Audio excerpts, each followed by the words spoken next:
Hello, everyone. We are live, and I can see many attendees already are starting to join in. We are excited to welcome you here. I'm Chetna Kapoor from C Global Education. We are a UK headquartered company that facilitates connections between leading global universities and prospective students like yourselves. Our mission is to connect aspiring students like you with faculty and admission teams from top universities, allowing you to explore the programs they offer and make informed decisions about your higher education or career goals. For those of you who are already here, if you could quickly post in the chat box which city or your country you're dialing in from, that will help us understand where you are coming from and what's the geography that you are dialing in from. And we can see that we have people joining in from Karnataka, from Mumbai, from Delhi, Rajasthan. There is someone from Pakistan, from Nepal. There's someone from Odisha, Raipur. We have from Varanasi, Zain from Pakistan again. Thank you so much for joining in today. Welcome to today's webinar hosted by the University of Illinois Chicago College of Business Graduate Degrees. Located in the heart of Chicago, UIC Business is a top-ranked research-driven school known for its global perspective and diverse student body, offering 9 undergraduate and 7 master's programs, including an MBA and specialized degrees in business, analytics, marketing, and supply chain management. UIC Business prepares students to thrive in an evolving marketplace. With 52,000 plus alumni and strong ties to the city's dynamic business landscape, the college empowers future leaders to make a lasting impact. Welcome to today's masterclass on transforming supply chains with analytics and AI. I'm genuinely excited to have you here because the impact of these technologies on supply chains is nothing short of transformative. Whether you're a supply chain professional, a business leader, or simply curious about how AI and data can revolutionize operations, this session is for you. We'll explore how real-time data analysis, predictive analytics, and AI-driven automation can streamline processes, cut costs, and promote sustainability. Our goal is for you to walk away with valuable insights and actionable techniques to navigate and lead in this evolving space. Let's dive in and discover how you can shape the future of supply chains. Wow, we are around 165 people already in this session currently. Let me quickly introduce you all to today's panelists. Professor Selva, Associate Professor of Information and Decision Sciences and the Belinsky Family Endowed Scholar at the University of Illinois, Chicago.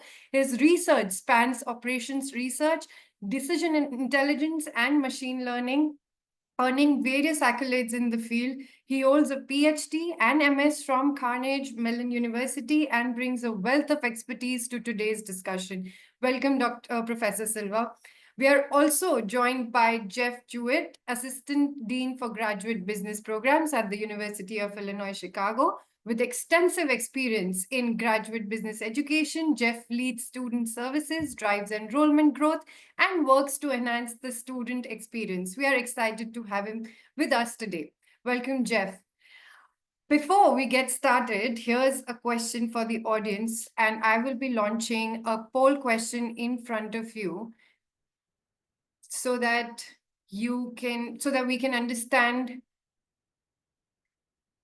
what do you think of and what aspect of AI in supply chains interests you the most? Answering this question will give us an idea and give Professor Selva an idea of where you stand when it comes to and what aspects are you what aspect are you most interested in.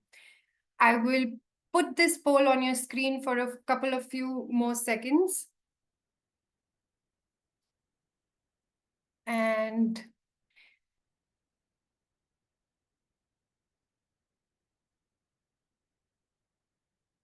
oh, this is going to be interesting, I believe.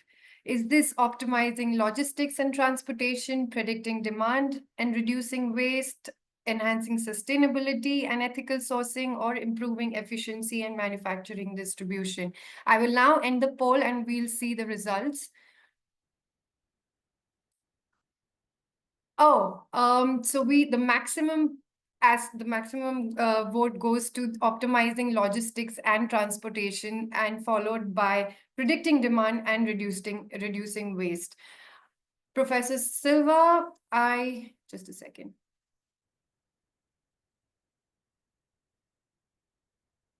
Yes, sorry. Professor Silva, I will now hand over the session to you. Thank you. Thank you, Chetna. Let me share my screen here. Give me a second.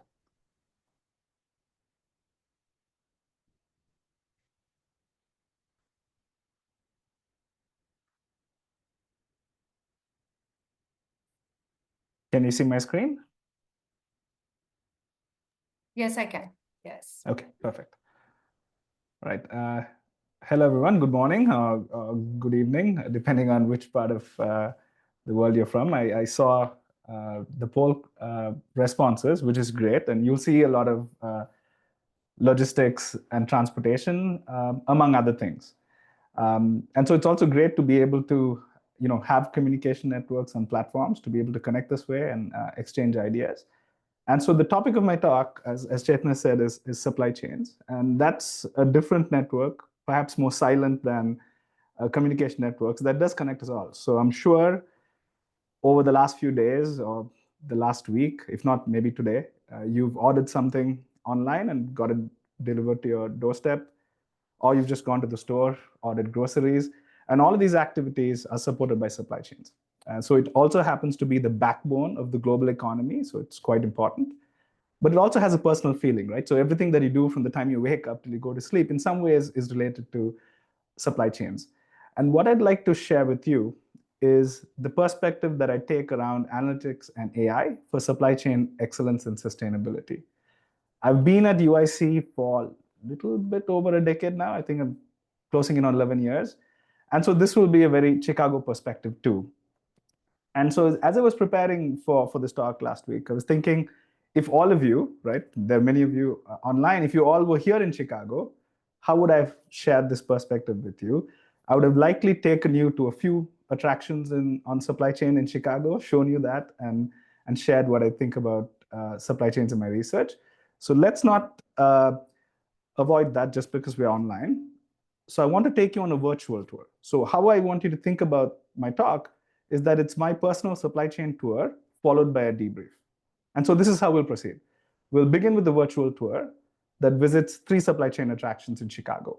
And as we visit them, a framework will emerge on how we can think about supply chains and how I actually view supply chains in my research. So I want you to look out for that as we go to each location. That'll be a short tour. After that, we'll come back to UIC for a debrief, and we'll try to touch on 2 things. First, what is supply chain excellence and sustainability? And to do that, we'll experience a labor strike at one of the locations we would have visited in our virtual tour. And finally, we'll decode how supply chain analytics and AI could have mitigated some of the impacts during that labor strike. And then we'll generalize it to a broader takeaway across other use cases as well. So that's the 3-pronged goals that we'll try to hit today. And so let's start with our virtual tour.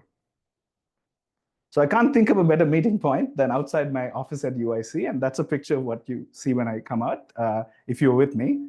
So there's a lot going on in that picture. You'll see the high rises up ahead. That's sort of the business district in downtown Chicago. UIC is located in the West Loop, so about 10 minutes from there.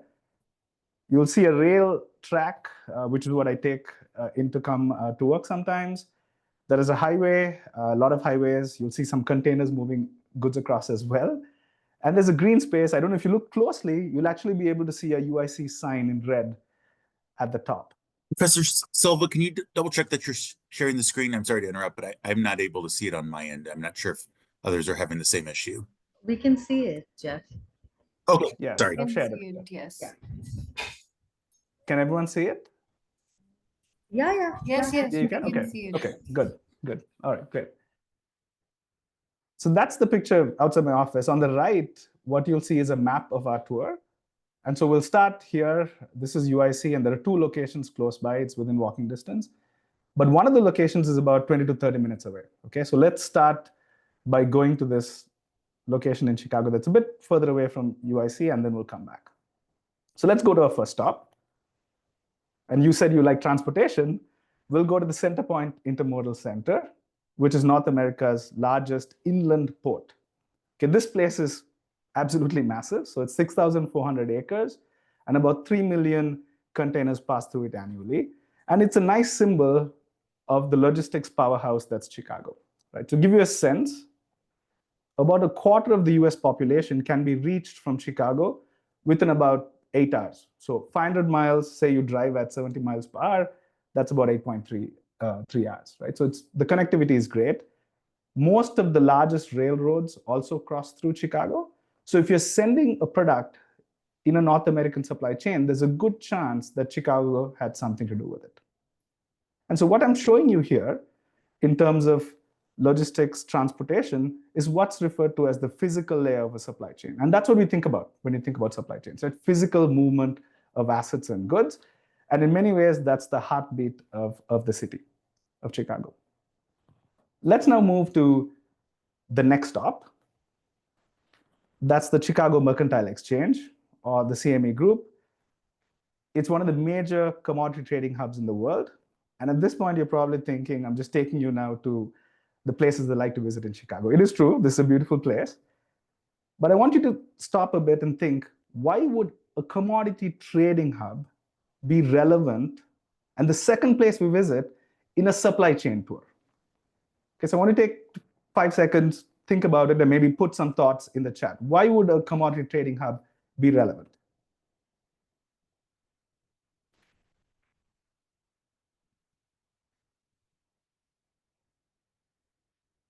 So with the pause, now let me give you my perspective, and I'd like to talk about this more in the Q&A as well. Commodity trading directly affects the procurement costs and the profitability of the physical movement of goods through centers like the Centerpoint facility that we saw in our first stop, right? If I'm moving things from point A to point B, there are two things that matter. What is the value of goods that are moving, which are affected by trades in the financial markets, and the cost of moving product. The freight costs and the transportation costs are also affected by what happens in financial markets. So a company, in addition to knowing what the internal costs are, like invoices, payments, receivables, and so on, they also need to understand what are the market forces that affect their cost structure.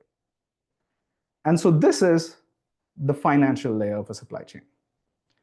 And so in my research, I look at the intersection between the physical layer and the financial layer, or the intersection between operations and finance, because how well companies can manage their finances directly affects the ability of executing supply chain strategies, right? So this is a very important part of a supply chain that we focus on in my research and at UIC. Now on to our final stop. This is the MXD Innovation Center. So it's a 22,000 square foot innovation center where you have cutting edge advancements in AI, analytics, and manufacturing. It's in downtown Chicago. Well, not quite downtown, probably about 15 minutes from downtown. There's a lot going on here. I'll mention two things that are of relevance to this talk and quite exciting. One is there are digital versions of supply chains that are being developed here, what are called digital twins, that can help simulate potential disruptions that happen in a supply chain. Suppose there was a disruption in Centerpoint, the first stop that we had. Just think of the impact that would have on supply chains across the US. There's so much freight coming in through that. So if there's a disruption there, that's going to have a ripple effect, not only across Illinois, which is the state that has Chicago in it, but also the US and potentially globally, right? So if there is a potential for an impact, having these AI-based tools to simulate what that impact would be and try to generate contingency plans would be very, very important. And that kind of tools are being developed here. The second thing that's happening at MXD is sensors. Now, equipment, manufacturing equipment, and so on, they're all now full of sensors that stream back real-time data on their status, how well they're operating, if there's any fault in a particular component. And all that information is going into AI algorithms that then predictively suggest when to maintain this equipment so you maintain a high level of efficiency in your facilities. And what I've described here with two examples is the third layer of a supply chain, the digital layer.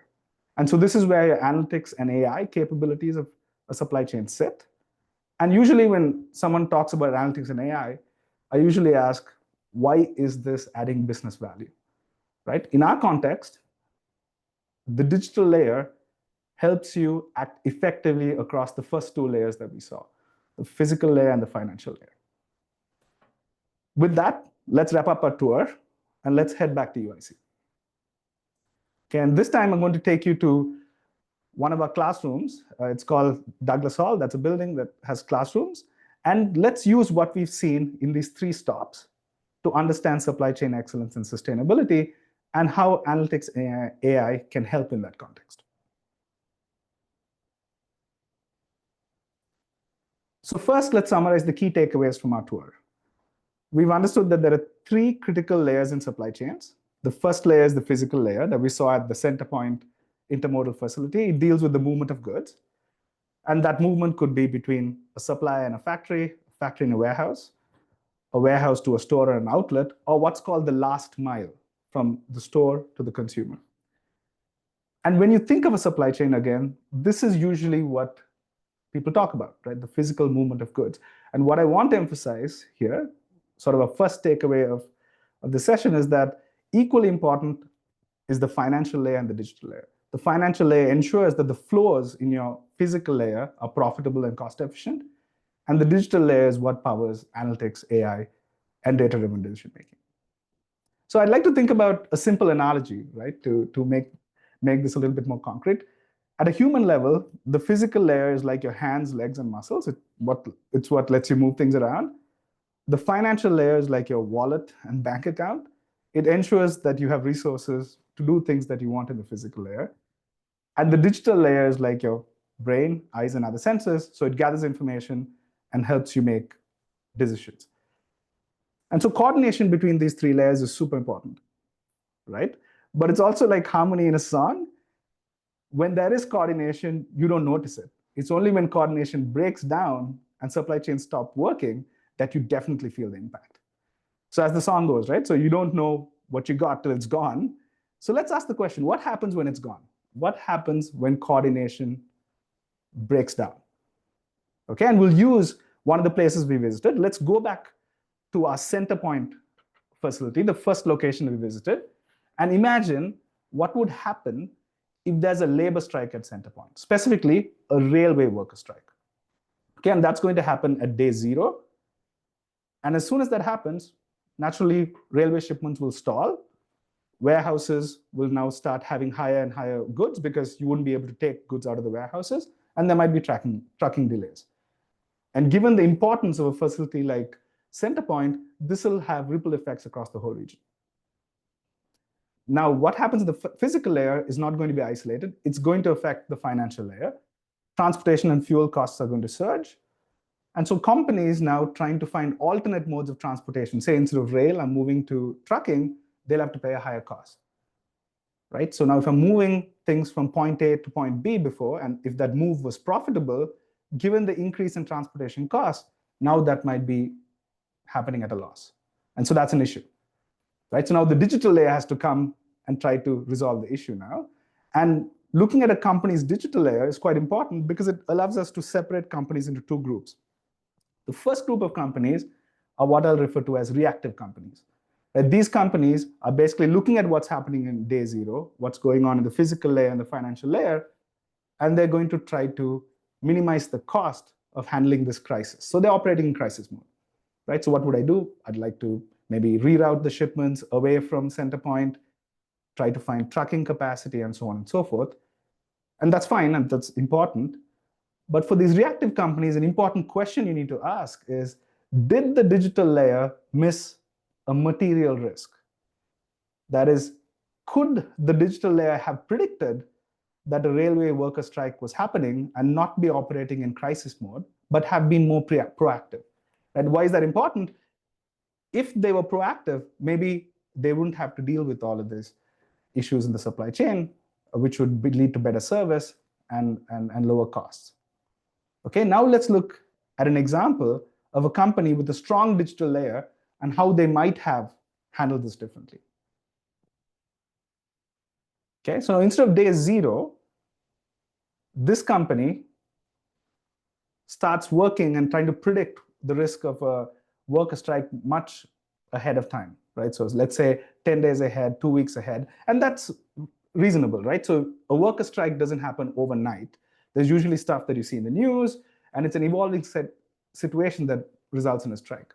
So let's say 1 week ahead, so day -7 in our timeline that I'm showing you here, an AI-driven risk detection tool detects that the probability of a worker strike has now become elevated, right? So this could be an AI tool that's following news feeds or social media, okay? And as soon as it's detected that risk, now we can use a digital twin, like the one we saw in our third stop in our tour at MXD, to simulate the impact of the worker strike ahead of time. It hasn't happened, but I can simulate the impact and try to find alternate logistics plans to mitigate the impact of having no rail, reduced rail capacity at its center point. So that's all happening in the digital layer. And you'll see I've colored it in blue because throughout the talk, I'll use blue to represent the digital layer. Now, once I have those alternate plans, I can now go to the physical layer and implement them. So create alternative shipping routes, create warehouse capacity outside center point so that I can deal with this. This is a nice example of what's referred to in analytics as risk analytics. So we detected a risk, right, of this worker strike. And what we've done as a result is taken a decision of finding alternate shipping routes and warehouse capacity. And this type of decision is called flexibility. So let me take a minute to tell you why that's important distinction of flexibility.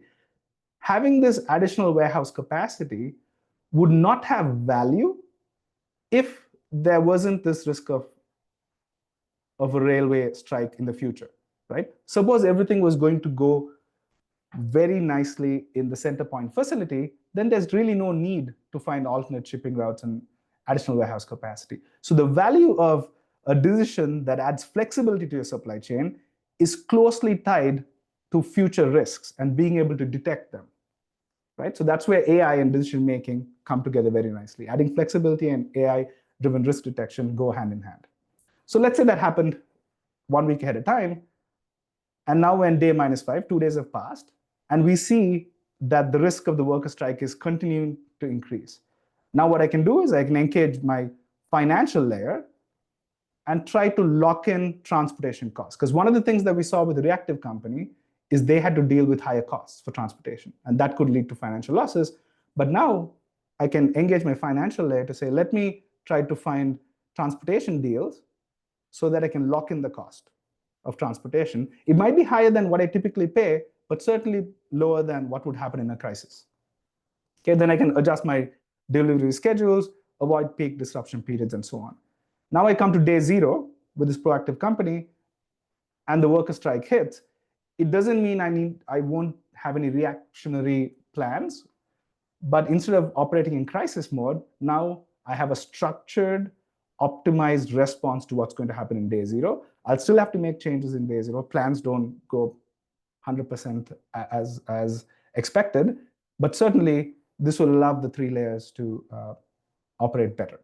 And so what I've shown you with a simple example using Centerpoint is what happens for a company that practices supply chain excellence, right? And what I'd like to do next is to identify what is the essence between the difference that we saw with a reactive company and a proactive company.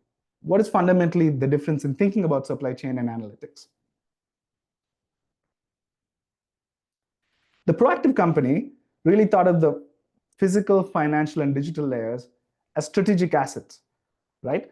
I mentioned a list of things that this proactive company would do. That's all great in theory, but in practice to execute it, they would have to make investments in a stronger digital layer in AI analytics, a financial layer that could engage with transportation companies to lock in contracts, a physical layer that could secure additional warehousing capacity and alternative shipping routes. So you really need to think about the layers as a strategic asset rather than what typically happens, which is what's called cost center thinking. So in a railway disruption, in the crisis mode, you're really thinking about something's happened that's bad, right? And now I need to address that issue by minimizing the cost in my response.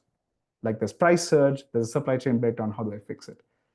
So supply chain excellence is closely tied to long-term thinking and planning. Because if I want to add flexibility, find alternate routes, and find alternate warehouse capacity, I really need to think about what are my long-term risks, right? And that's something that my team focuses a lot in our research as well. How do you find the right value of adding flexibility into your supply chains in reacting to a long-term risk, right? And that's very much at the heart of sustainable business, or how businesses think about sustainability. In my opinion, sustainability is probably the most misunderstood thing in a business context, because sustainability arises in varied areas, right? It might happen in environmental sciences, NGOs care about it, governments care about it. But if you're a profit-making business, then sustainability at a very foundational level translates to long-term thinking. And it proceeds as follows.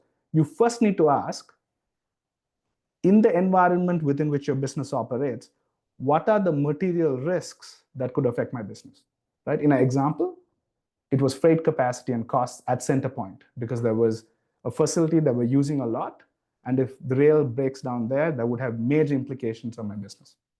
If I'm an agricultural company, climate change might have a big impact on my yield of my crops.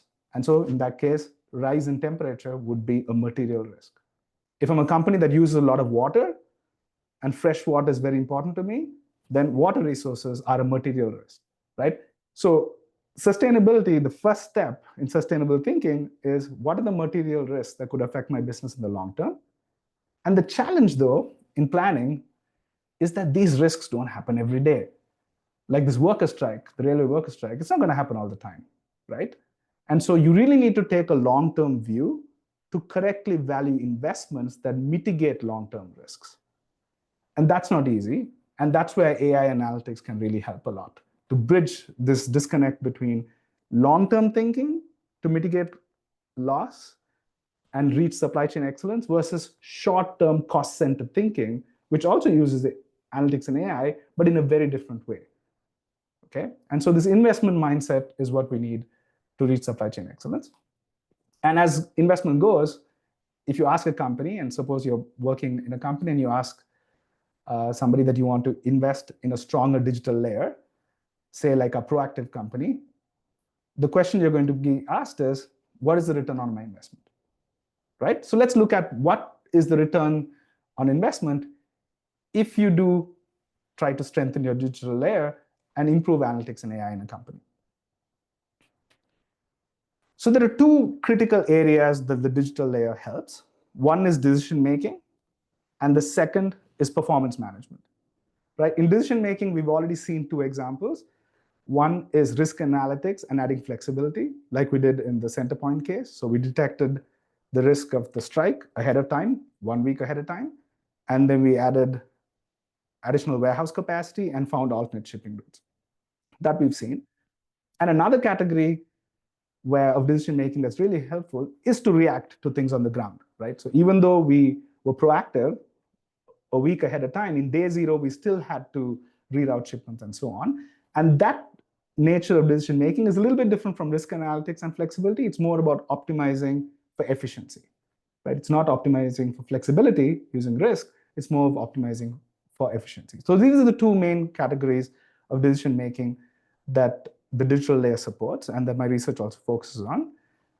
Another critical area for a company is performance measurement.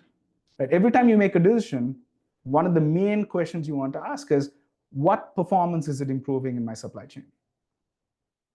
There are two types of performance you need to care about. One is internal KPIs and diagnostic analytics. So going back to our Centerpoint example, if containers that went to Centerpoint typically say it took half a day in transit before leaving the facility, and for whatever reason, on day zero, this started taking more than a day, more than 24 hours, like double the transit time at Centerpoint, there have to be diagnostic analytics, a sensor, an alert that comes out of Centerpoint that comes back to your company that alerts you that something is wrong.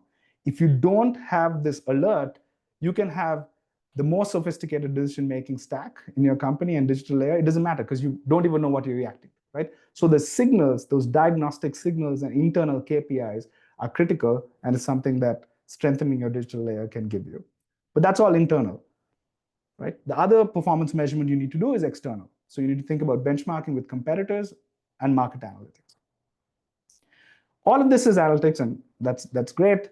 You might be wondering, where does AI come in here, right? How does AI actually help? There are many benefits of AI. I'm going to highlight two that specifically affect my research and my research group. And the first is it allows you to transfer work to agents so that it frees our time to focus on the problem that we're trying to solve in the supply chain. So I'll give you an example. In the Centerpoint setting, when we tried to be proactive a week ahead of time, one of the things that we had to do is come up with contingency plans, right? If there was a worker strike, where would I pre-allocate capacity? What alternative shipping routes do I create? You can actually get a generative AI tool to create multiple contingency plans and then try to analyze those contingency plans to find out what's the best contingency plan, right? So that would be transferring the work of creating those contingency plans to a scenario agent so that you free up your time to focus more on what is the impact of those scenarios or how to structure those scenarios, right? So that would be in our example. Another case where my team now spends a lot less time on deploying AI tools is basically tuning. So previously, when we create a machine learning or AI model and we want to implement it for a use case, we spent a lot of time tuning. Now, a lot of that work is pushed off to a tuning agent, and we focus more on trying to develop the actual model that represents the real world. So that's the first category. The second category where AI boosts analytics is the diverse sources of data that we can actually use. Again, going back to our Centerpoint example, when we detected the risk of the worker strike, that risk detection relied on news feeds, social media, and what's called multimodal data. So it wasn't just numerical spreadsheet data. It used news feeds, videos, it could use images. And all of this can be done much easily now. And we actually do this in the classroom in our supply chain classes. So that's multimodal data.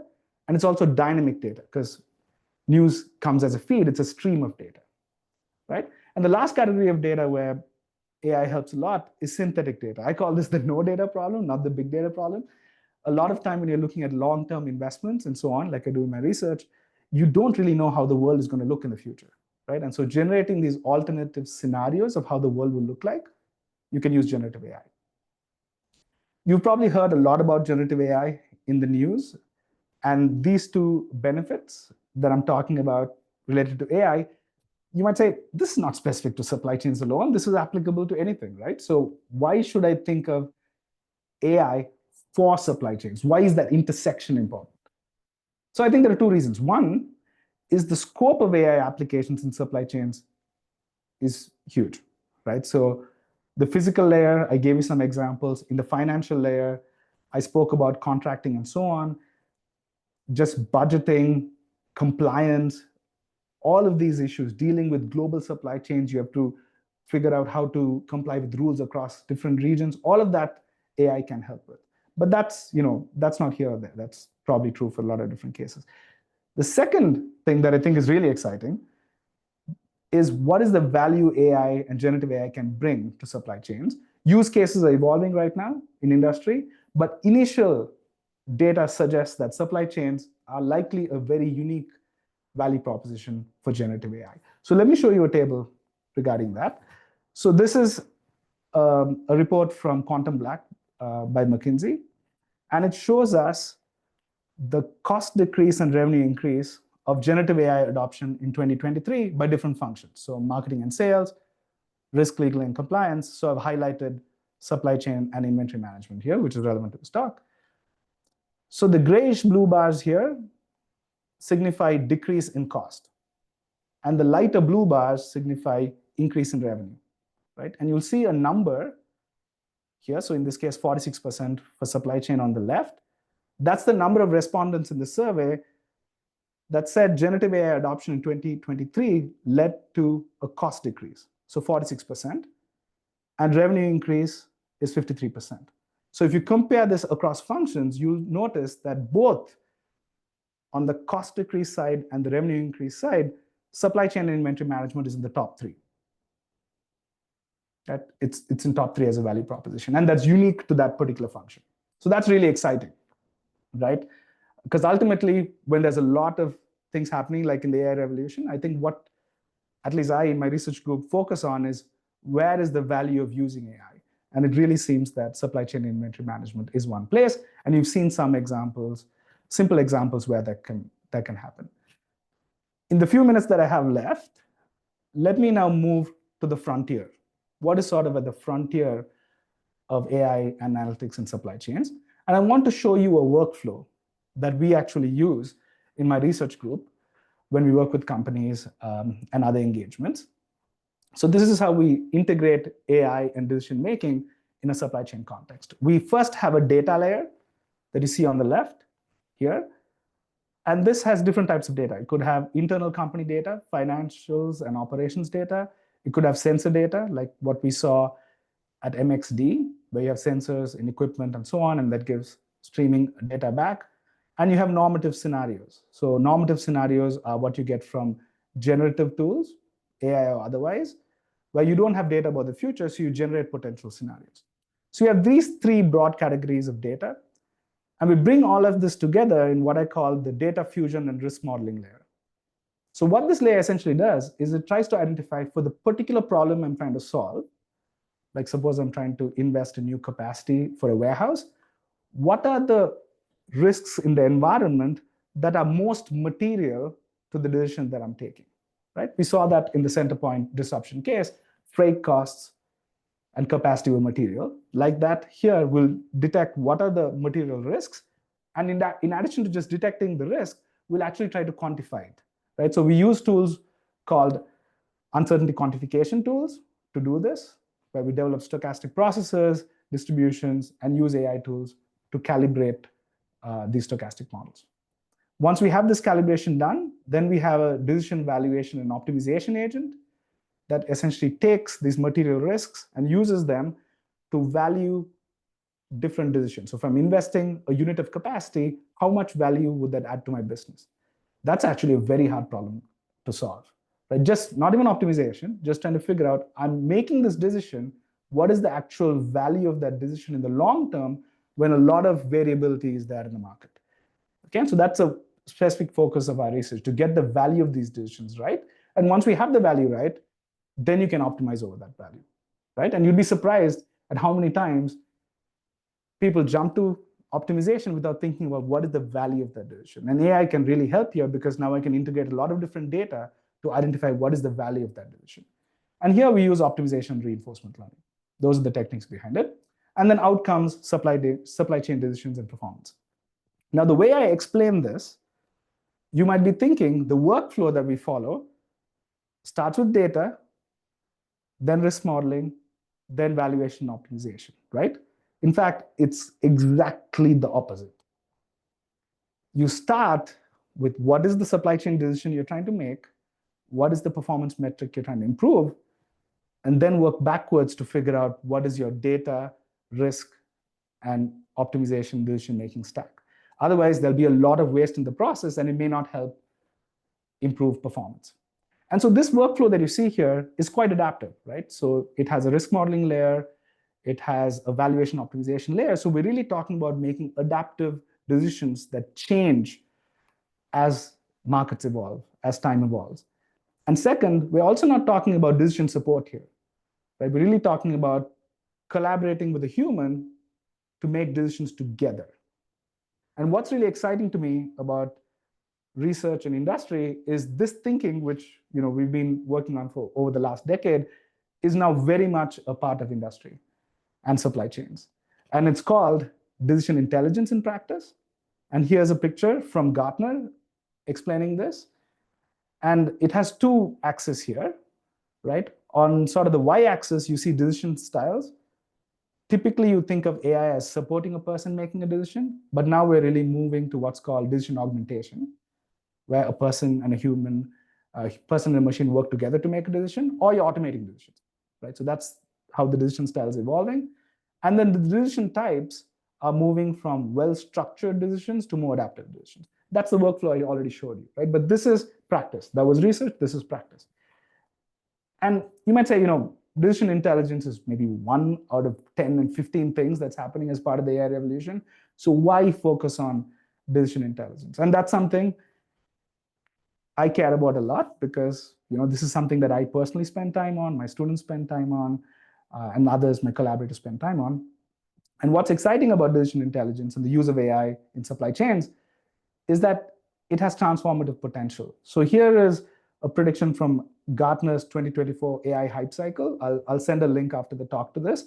So what they do in this hype cycle is they look at all the technologies that are emerging, and then they rank it based on benefit and what is the expected time for mainstream adoption. Okay, so in benefits, it starts with low, medium, high, and then transformative. So decision intelligence is categorized as a transformative technology. And in expected time to reach mainstream adoption, it's 2 to 5 years. And that's exciting, right? 2 years is nothing. And for many of you, that should also be exciting because that's probably when you're going to enter the job market or spend a few years in the job market. So this is a great intersection between research and practice, and hopefully will also have an impact on your future career. So with that, let me leave you with 3 key takeaways from this talk. The first is that there are 3 layers of supply chains that matter. The physical layer is what gets the most love, if you will, but the financial layer is equally important, and the digital layer is where analytics and AI sit. And so all of them have to work together to create an intelligent and adaptive supply chain. And the second is supply chain excellence and sustainability are closely related, right? And business sustainability and excellence are about thinking about your strategic assets in a long-term investment-oriented manner, as opposed to a cost center style thinking.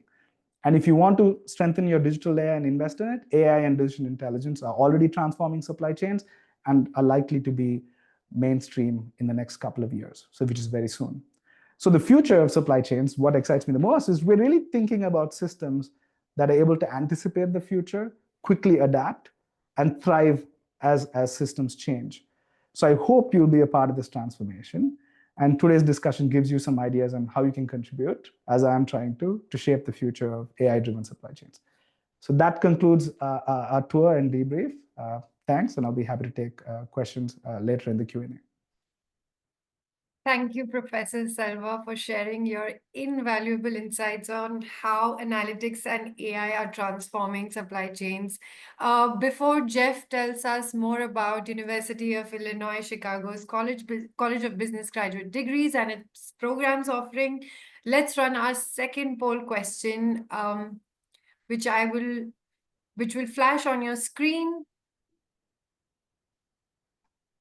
What is your primary reason for considering the US for higher education? The poll will be on your screen for a couple of seconds, and I request you all to select the option that you want. What is your primary reason for considering the US for your master's degree or for your higher education at any point of life that you are at right now? I will now end the poll and share the results. The highest maximum number of people have selected because of better career prospects and networking, followed by high quality education and research opportunities. This will definitely give Jeff an idea on what he's going to now talk to you about. Jeff, I will hand over the session to you now.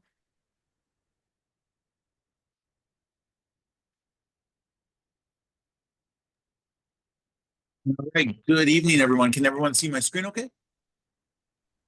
Yes, Jeff, we can. Okay, great. Excellent. Thank you, Professor Selva, for giving a great overview of the importance of supply chain and also talking a little bit about our strategic location in Chicago. I always like to talk about this picture that this is not Photoshop. This is actually right on campus. This is where I get off on the subway every morning to walk to my office building. It happens to be where Professor Selva works as well too. But it really shares the importance of our location. We're about 1 to 2 kilometers away from the heart of the city of Chicago. Some things that set UIC apart when you're starting to look at different graduate business programs I want you to keep in mind are the high return on investment that you'll get with our education. We are a state-supported institution, which means that typically our tuition fees are lower than other top-rated AACSB accredited programs. In addition, we have a very diverse campus. We are consistently ranked as one of the most diverse campuses in the nation.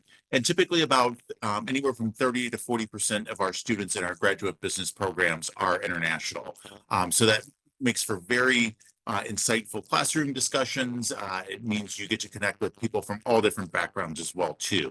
And with each of our programs, there's a great deal of customization that comes along with it too. So typically most of our MS programs will have about half of the classes be required courses, core classes that you take. And then about the other half will be electives that you can choose from to really mix and match and make the program what you want it to be to suit your career goals. We are also ranked as a Carnegie One research institution.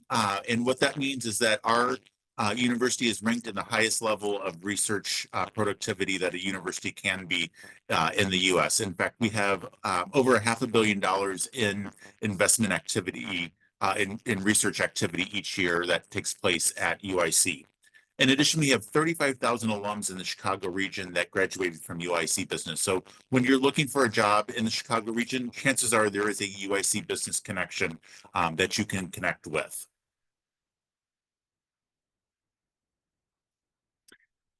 Another differentiator that we have at UIC Business is our iLead series. With any of our graduate business programs, you will get very good hard skills that you can apply in a workplace environment.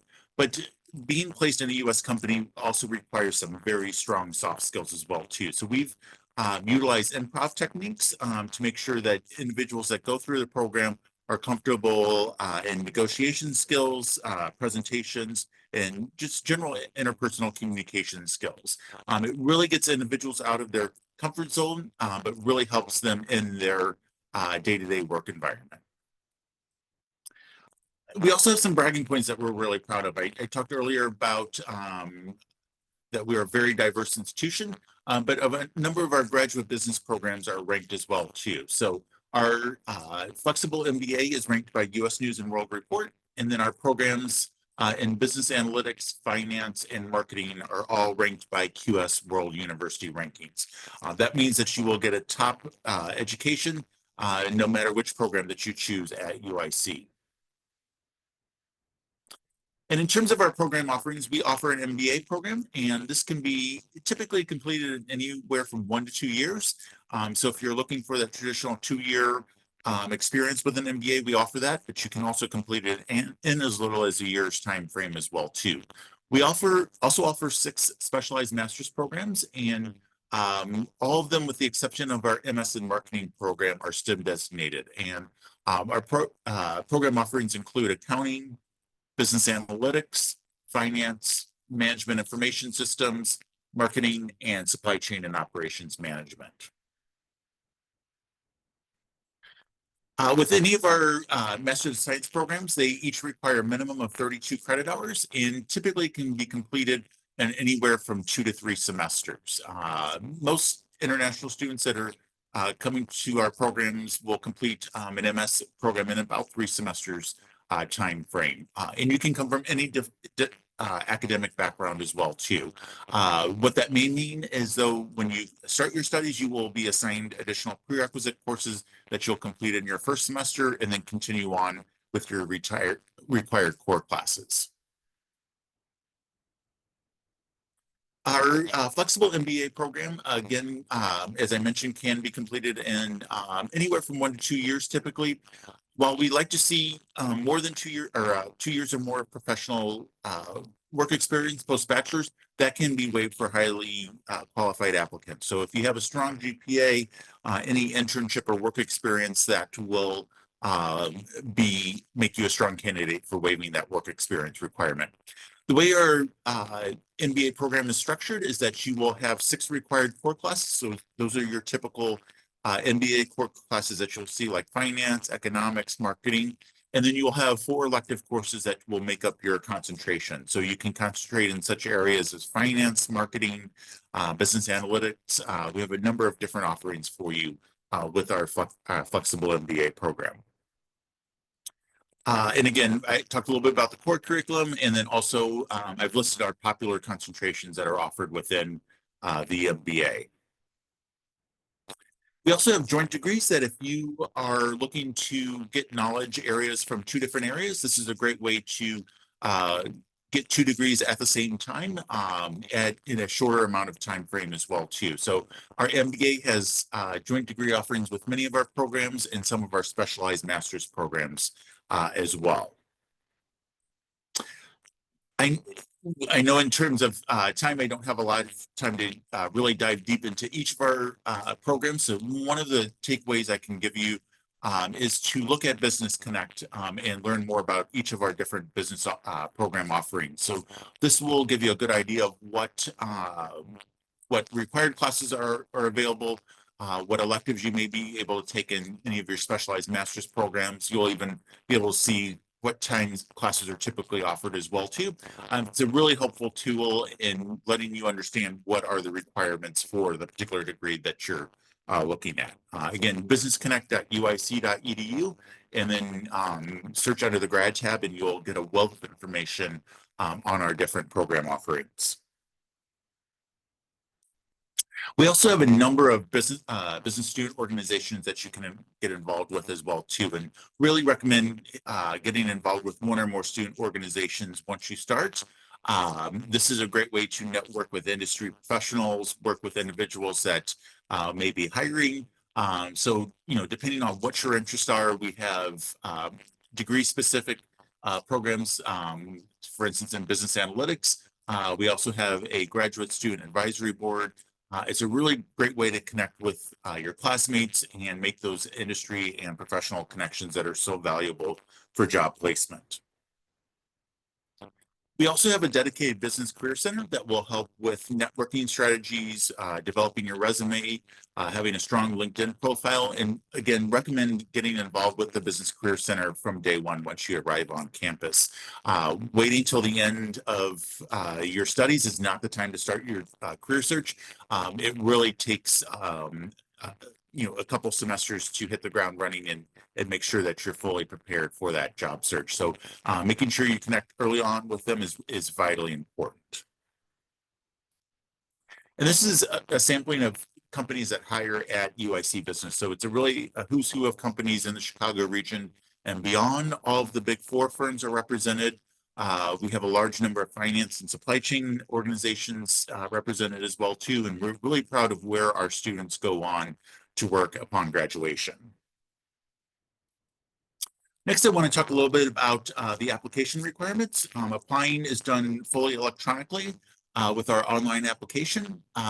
Individuals do need to submit an application fee and an international credential evaluation fee, but I will talk here shortly about how that can be potentially waived. You also need to submit 2 short application essays. Your resume, we prefer that you keep that under 2 pages. Transcripts of your academic records, and TOEFL or IELTS for international applicants. The MBA also requires an interview as well that would be done over Zoom. We do have a limited number of application fee waivers available, and I will follow up with an email after today's presentation. But if you want to go ahead and get a jump start, you can email me directly. My email is listed here, and it's currently only applicable for the fall 2025 semester. What I would want to see is your resume and CV, program of interest, TOEFL or IELTS scores, and transcript and mark sheets. And then if you have the GMAT or GRE available too, please include that. But I will follow up, and I know it's a little after March 1st, but if you can send that as soon as possible, we can see if you would qualify for an application fee waiver. Our programs also require letters of recommendation.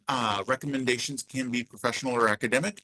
And when you apply, what you'll do is put in your recommender's contact information. An electronic form gets sent to them, and they will complete the form online, which then comes back to us. They have the option of submitting an optional letter on letterhead, but it's not required. And all of our programs have GMAT or GRE waiver opportunities, and some are actually test optional, including the MS and marketing and MBA program. So if you have a strong academic profile, chances are you can waive the GMAT or GRE.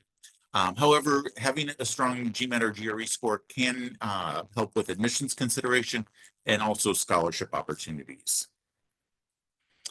In terms of tuition for international students, you're looking at roughly about $21,000 per semester for a full-time student. So if you're completing the program in 2 semesters, you're looking at a little over $40,000 in tuition and fees. And then for 3 semesters, a little over $60,000. Again, as I mentioned, most of our international students are completing an MS program in about 3 semesters. So you're looking at a little over $60,000 in tuition and fees. We are still accepting applications for the fall semester, which starts in August. That deadline is April 1st, so it's quickly approaching. If you're not ready to start this year, we do have a spring intake, which would start in January, and that application deadline is September 1st. In terms of funding your education, all admitted applicants, including international students, are considered for scholarship opportunities, and typically about 1/3 of our students receive some type of funding.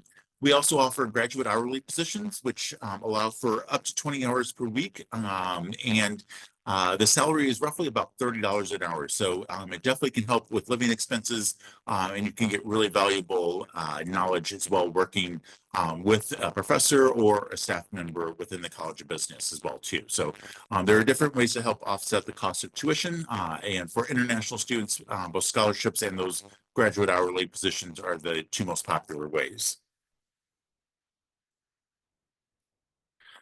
Okay, now we want to open up for Q&A. As I shared before, is my contact information. The best way to reach out to us, though, is gradbusiness@uic.edu. And I've also got ways for you to request information and look at our brochure as well, too, here on the screen. So I want to turn it over to Chetna, who will manage the Q&A. Thank you, Jeff. And that was very, very insightful. I think you touched upon every point that an international student would require to complete their application. And that was really, really helpful. I will now quickly jump into Q&A.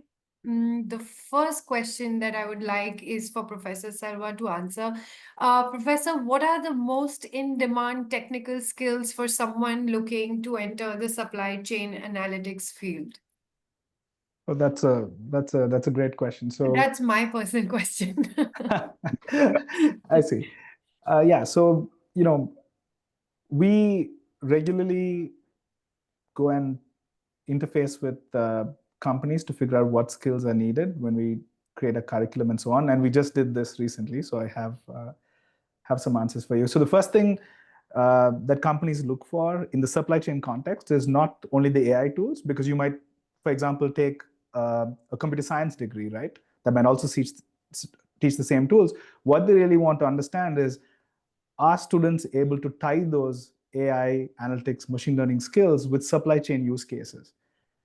And I was actually responding to one of the questions on the Q&A, which asked, what are the common misconceptions of AI in supply chains? And I think one of the common misconceptions is that more complex AI tools are absolute must to create value. That's necessarily not true. Usually there's diminishing returns, and understanding what that supply chain use case is, the business side of things, and then tying it with analytics is by far what we hear that employers want, right? And they find that to be the value that an MS in supply chain with analytics focus can bring in. So that would I say it was the main thing. Yep. Thank you for that answer. My next question will be for Jeff. Jeff, what support does UIC Business provide to help international students transition into the US job market, especially in tech-driven roles? Yeah, that's a great question. So as I mentioned earlier, we do have a business career center, and I think one of the important things for international students to keep in mind is they need to start that job search early.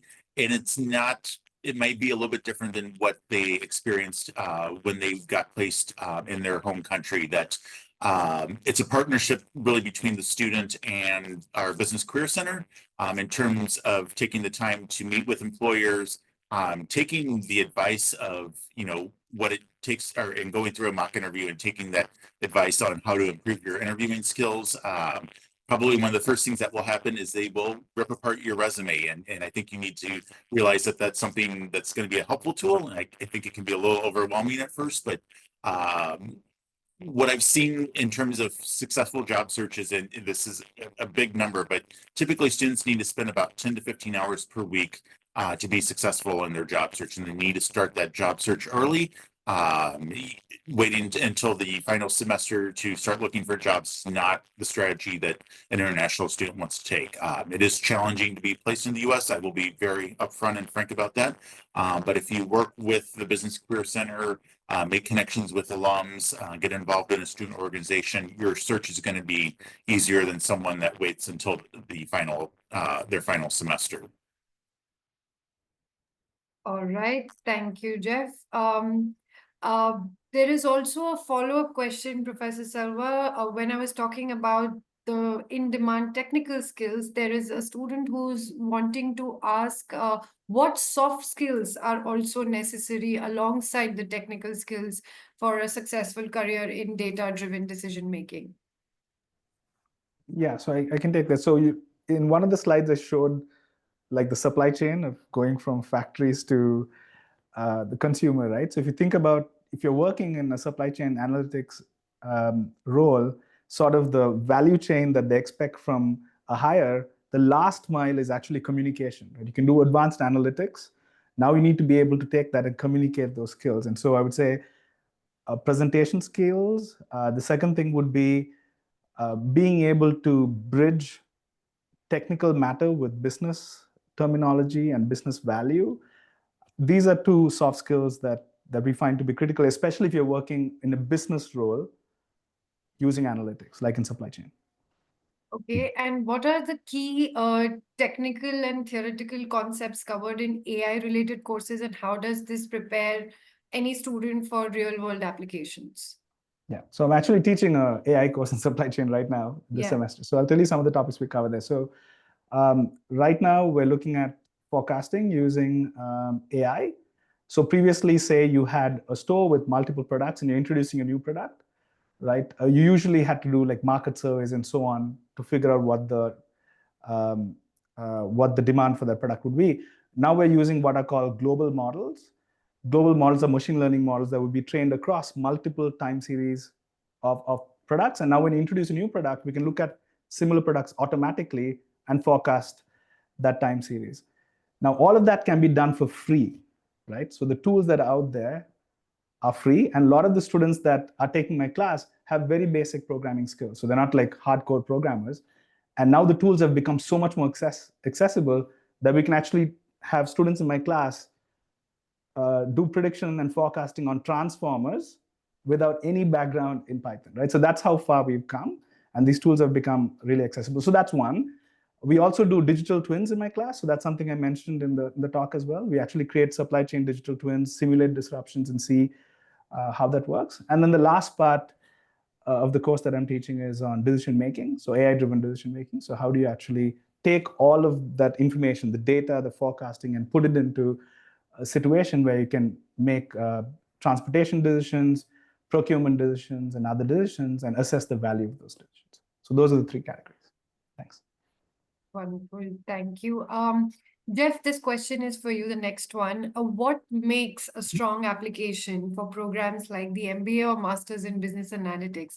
What do you look in the application, and what according to you stands out more when a student is going through the application journey?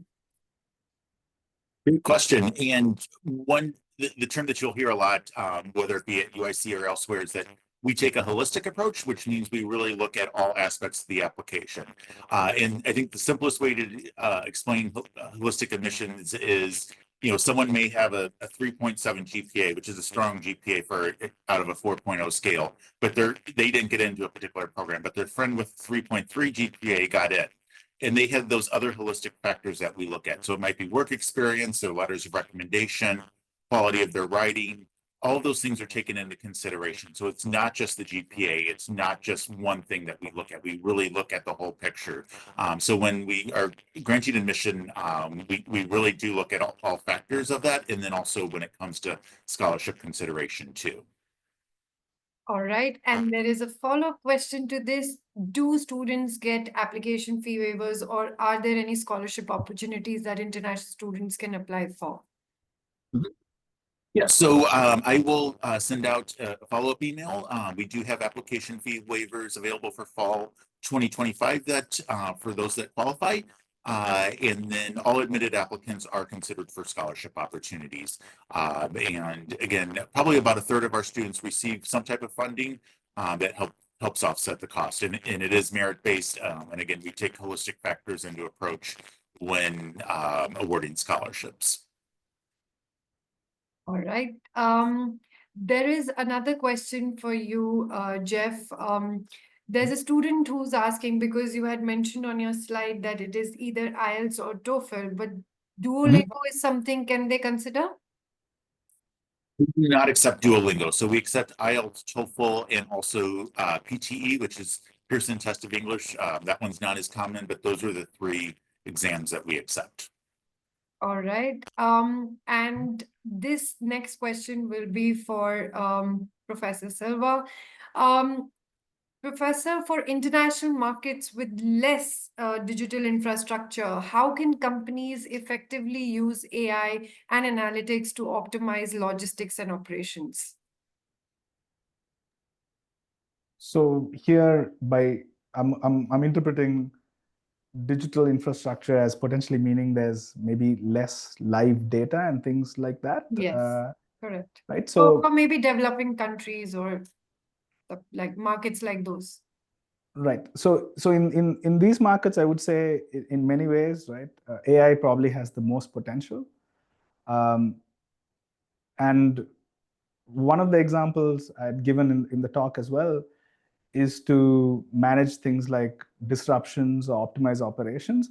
So in developing countries, I would say the main use case of AI is more on the access side.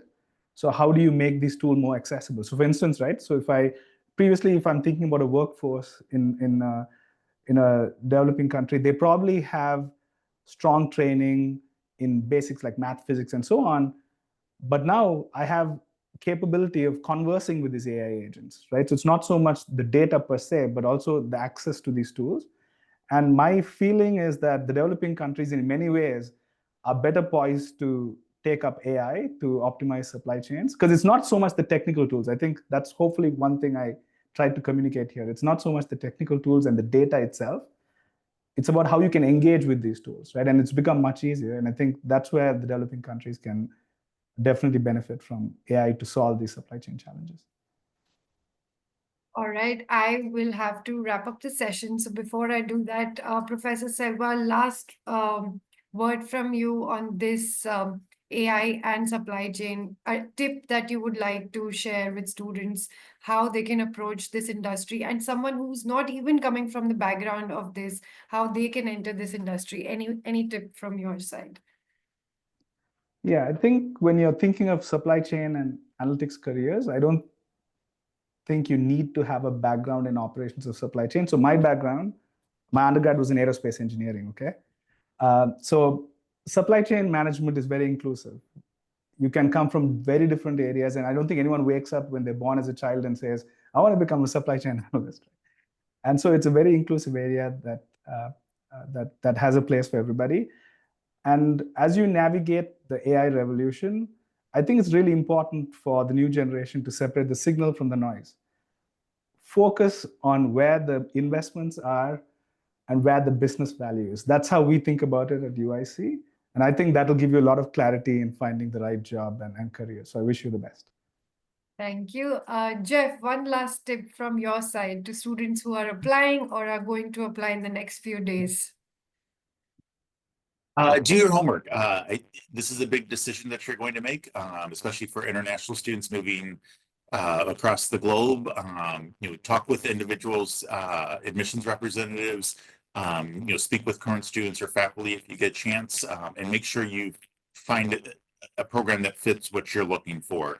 I think one of the great things about coming to Chicago, it's in a very vibrant city. So you're in a global, very exciting city, and that's one of the attractions for studying at UIC as well. All right. As we wrap up today's masterclass, thank you all for joining and contributing to this insightful session. We hope you've gained valuable knowledge about how analytics and AI are revolutionizing supply chains, from optimizing operations to driving sustainability. A special thanks to Professor Selva and Jeff for sharing their expertise and experiences with us. We are excited to see how you apply these insights to make an impact in your field. Thank you again, and we look forward to staying connected. Thank you so much for joining. Thank you all. Thank you, everyone. Thank you.